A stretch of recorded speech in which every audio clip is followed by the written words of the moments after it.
በስመ አብ ወወልድ ወመንፈስ ቅዱስ አሐዱ አምላክ አሜን። በክርስቶስ ክርስቶሳውያን በወልድ አምላክ ወልዳን በህይወት መንፈስ ቅዱስ መንፈሳዊ ተሰምኩም ኣብ ኩሉ ኩርናት ዓለም ትርከቡ ነዚ ቻናል እዚ ትከታተሉ ሰላም እግዚአብሔር አምላክና ምስ ኩልኻትኩም ይኹን። ባርከስ ከም ፍቃድ እግዚአብሔር አምላክና ለማዓንቲ ንሪኦ ሓደ ቃል ተዳ ኮይኑ ኣብ ሓዳር እንዳተጨቃጨቅና ዶ ነብር ወላስ ብፍቅሪ ዝብል ክንርኢና ኣብ ሓዳርና ተጨቃጨቅና እናነብር ዘለና ወላስ ብፍቅሪ መሰረት መጽሐፍ ቅዱስ ሓዳር ብፍቅሪ ብክብሪ ብይቅርብ ብሓድነት ክንነብር ፍቃድ አምላክ መንባር ብተጻዋርነት ብምጭቅጫቅ ኣይኮነን። ታዲያ ኣብ ሓዳርናታይ መሰረት መጽሐፍ ቅዱስ ሓዳር ብፍቅሪ ብክብሪ ብፍቅርታት ብሓድነት ክንነብር እዩ ዘፍቅደልና መጽሐፍ ቅዱስ ማለት ባር بتسارارነት ብምጭቅጫቅ ኣይኮናን ነብር ዝግበና ኣብ ሓዳር ኣብ ሓደ ግዜ ሓሳብ ክንፈላለ ንኽእል ኢና ምክንያቱ ሓሳብና በበይን ክኸውን ይኽእል እዩ ነገር ግን ኣብ ሓዳርና ክንነብር እንዳሕዳ ኮይና እዚ ግን ንቡር እዩ እንታይ ዳ ግን ሓሳብ ፍልይ ብፍቅሪ ብትሕትና ብምክባር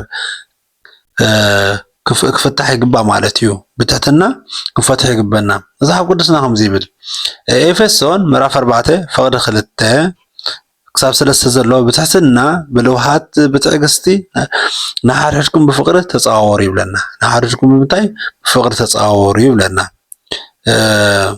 ንሓድሕድና እምበር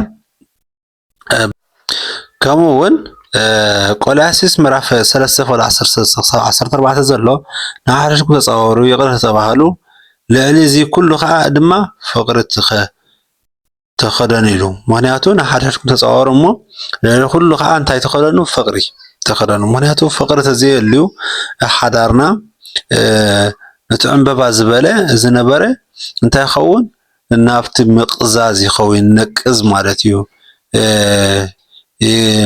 يحرر له تعنببا مالتيو سلازي عنببا ما يتزيستيقايا انتاي تخون تحرر مخنياتو كمتي اب مدر بدا زبقوله قرب يخون ينقص مالتي اب مدر بدا مچم قرب ندرحاليا كم زدومي ري خياطتيا نعمتنا يصصنحكا سلازي ክንጥጥዕ እንድሕር ኮይና ኣብ ሓዳርና እውን ሰናይ ዝኾነ ፍረ ክህልወና እንተኮይኑ ንሓድሕና ምፍቃር የድልየና ማለት እዩ ከምኡ ድማ ቀዳማይ ቆሮንቶስ ምዕራፍ 13 ፈቅዲ 4 ክሳብ 7 ዘሎ ፍቅሪ ትዕገስ ለዋህያ ኩሉ ትጾሮ ኩሉ ተኣምን ኩሉ ከዓ ትስስፎ ኩሉ ከዓ ትዕገስ ኢሉ ምክንያቱ ኣብ ፍቅሪ እንዳነበርና ከለና ንሰብኣይና ወይ ንሰበይትና እንጥርጥራ እንዳርዳ ኮይና ኣብ ፍቅሪ ሂወት ኣይኮንና ዘለና እንታይ ዳ አብጠርጠራ ሰይጣናዊ ህይወት እንደሐሰብና ነበር ለና በሐሳብና ነበራት እንዳጠርጠርና ያነበር ስለዚህ እንዳጠርጠርናዮ ወይ እንዳጠርጠርና ክንነብር አይግባኒው እንታይ ዳ ኮፍልና ክነዘራርባ ይግባና ወይ ኮፍልና ክነዘራርባ ይግባና ለባል ሓዳርና ጌጋን ተኸይሉ ወይ ጌጋን ተኸይዳ ማለት እዩ ስለዚህ ከም ዝብለና ስለዚህ ኣብ ሓድሓድኩም ኩሉ ግዜ እንዳ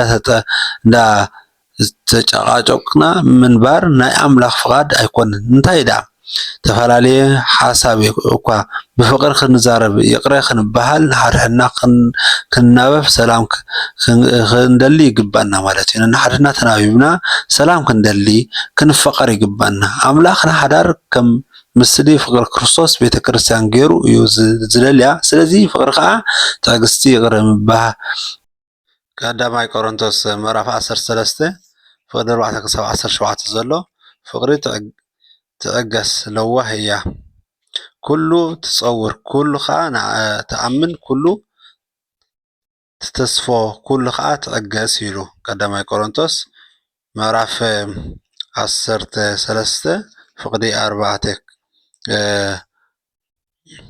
كم زيب لنا فقري عقالية فقر خا لوهية فقري ايت قنن يا فقري ايت جهارن يا ايت ابنيه فقري سد ايكونتن نعاي يطمني بزبل ايت مرحن ايا فقري ايتጫቃጭቅን ايت قيمن ايا بحق تحقوس امبر بعمص بها يبلان እዩ ንፍቅሪ ንኩሉ ትጸውር ንኩሉ ከዓ ትኣምን ብኩሉ ድማ ተስፋ ትገብር ንኩሉ ከዓ ትዕገስ ይሉና። ስለዚ ኣብ ፍቅሪ ዘሎ ትዕግስቲ ልውሃት ህያውነት እዩ ዝነግረና ዘሎ። ስለዚ ፍቅሪ ናይ ኩሉ እያ ማለት እዩ። ፍቅሪ እንድሕር ሃልዩ ንኩሉ ነገር ክንሰሮ ንኽእል ማለት እዩ። ፍቅሪ ለዋህ እያ፣ ፍቅሪ ኣይትቀንህን፣ ፍቅሪ ኣይትጀሃርን ይብለና ኣሎ።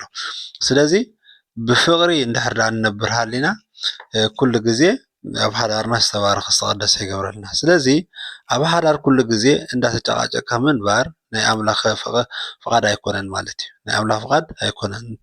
እንተ ተፈላለየ ሓሳብ እኳ ብፍቅሪ እንተ ክንዛረብ ይቅር ክንበሃል ንሓድሕድና ክንከባበር ሰላም ክንደሊ ይግባእ ማለት እዩ። ምክንያቱ ተፈላለየ ሓሳብ ዋላ እንተሃለወ ግን ተራዳዲእካ ኢኻ ኣብቲ ስምምዕ ወይ ከዓ ኣብቲ ናይ ክልተኻ ርድእታት ማለት እዩ። ኣምላኽ ንሓዳር ከም ምስሊ ፍቅሪ ክርስቶስ ቤተክርስትያን ገይሩ እዩ ዝደልያ። ስለዚ ፍቅሪ ትዕግስቲ ይቅረ ምትዕግጋስ መሰረት ሓዳር ይግባእ ማለት እዩ። ምክንያቱ ኣብ ፍቅሪ እንድሕር ሃልዩ ትዕግስቲ ኣሎ እዩ። ምክንያቱ ሸለል በሃሊ ዳሕራይ ይቅረ በሃሊ ትኸውን ማለት እዩ።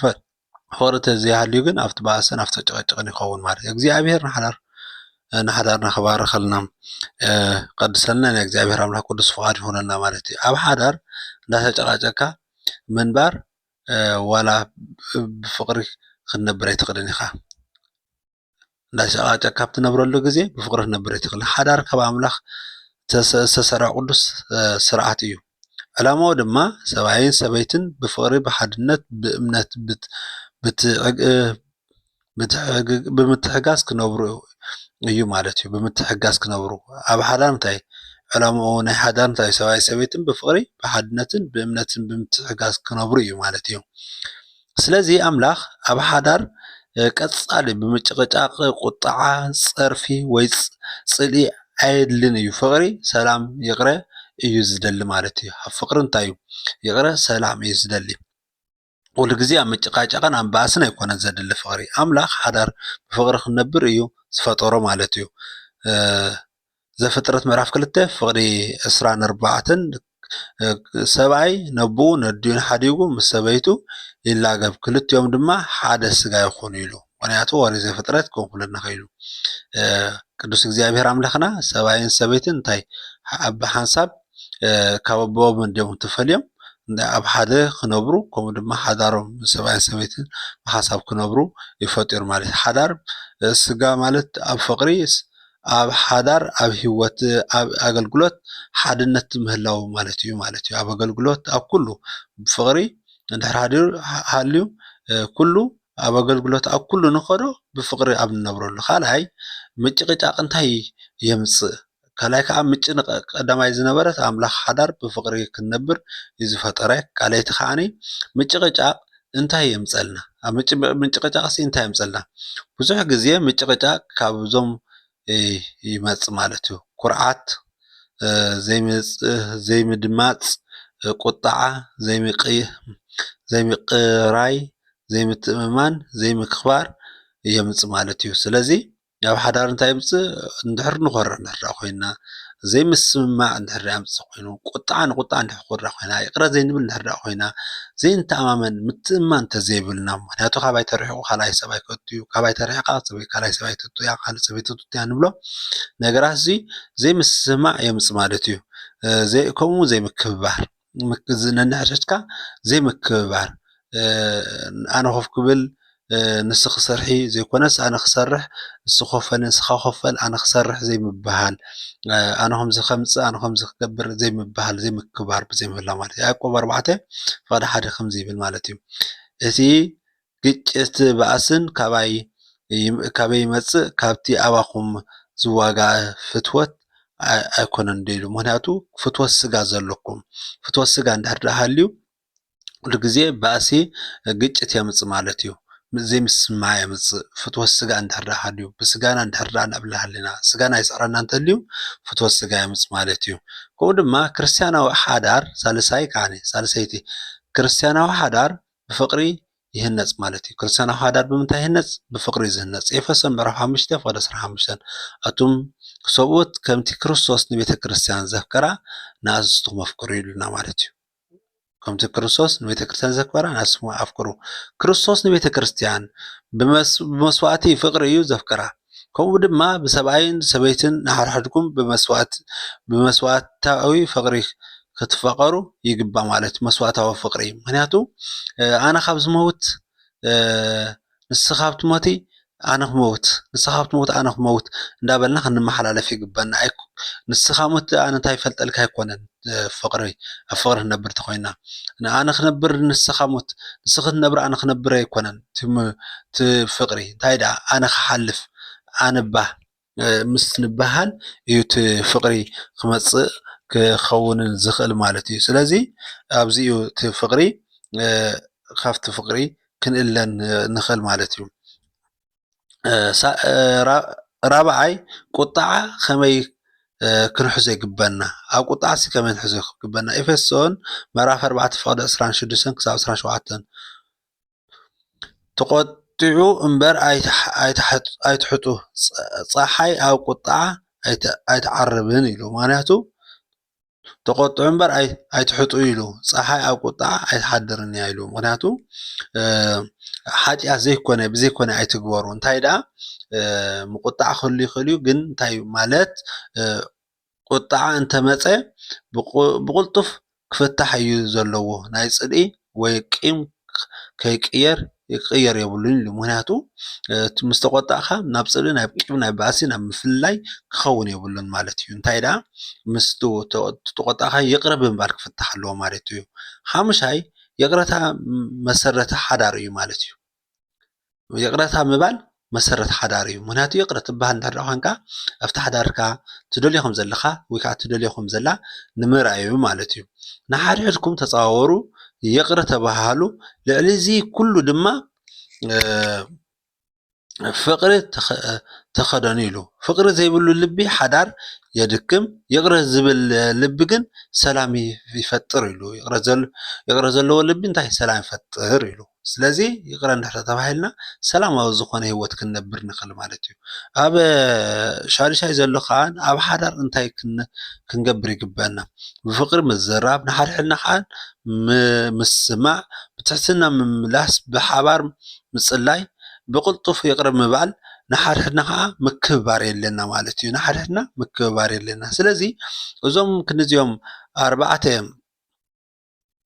እዞም ሽዱሽተ እዚኣቶም ተገርና ማለት ብፍቅሪ ምንባርን ከምኡ ድማ ንሓድሕድና ምስማዕ ብትሕትና ምምላስ ብሓባር ምፅለት ከዓ የለና ብቁልጡፍ ይቅረ ምባል ከዓ የለና ንሓድሕድና ከዓ ምክብባር የለና ሻውዓይቲ እንተሪኢና ፍቅሪ እንታይ እዩ ቀዳማይ ቆሮንቶስ ምዕራፍ 13 ፍቅዲ 4 ክሳብ 7 ዘሎ ፍቅሪ ትዕግስ ስለዋህ እያ ኣይትቀድንን ኣይትቁጣዕን ኣይትኮርዕን ኣይትደልን ጥቅማ ርእሳ ኣይትቆጣዕን ኩሉ ትፀሮ ኩሉ ከዓ ተኣምን ኩሉ ከዓ ትተርፍ ኩሉ ከዓ ትዕገስ ኢሉ ከምቲ ቀዳማይ ዝበልናዮ ማለት እዩ ንኩሉ ነገር እንታይ ትደሊ ፍቅሪ በቃ ከይተቆጣዕት በፍቅሪ ምትእማን ምርዳእ ትደሊ ማለት እዩ ፍቅሪ እንድሕር ደኣ እዚ ኩሉ ፈሪሱ ግን እቲ ሓዳር እውን ይፈርስ ማለት እዩ ሰይጣናዊ መገዲ ንኸይድ ካብቲ የማን ዝነበርና ንፀጋም ንጓዓዝ ማለት እዩ ኣብቲ መወዳእታ ንሪኦ ኣብ ሓዳር ሓሳብ ምፍልላይ ክህሉ ይኽእል እዩ ግን እቲ መፍትሒ ምጭቅጫቅ ዘይኮነ ፍቅሪ ትዕግስቲ ይቅረ ምትሕጋዝ እዩ ክርስትያናዊ ሓዳር ንክርስቶስ ዘኽብር ክኸውን እንተደሊና ንሓድሕድና ከምቲ ክርስቶስ ዘፍቅረና ክንፋቀር ክንከባበር ይግበአና ማለት እዩ ስለዚ ንሓድሕድና ከምቲ ክርስቶስ ዘፍቅረና ክንከባበር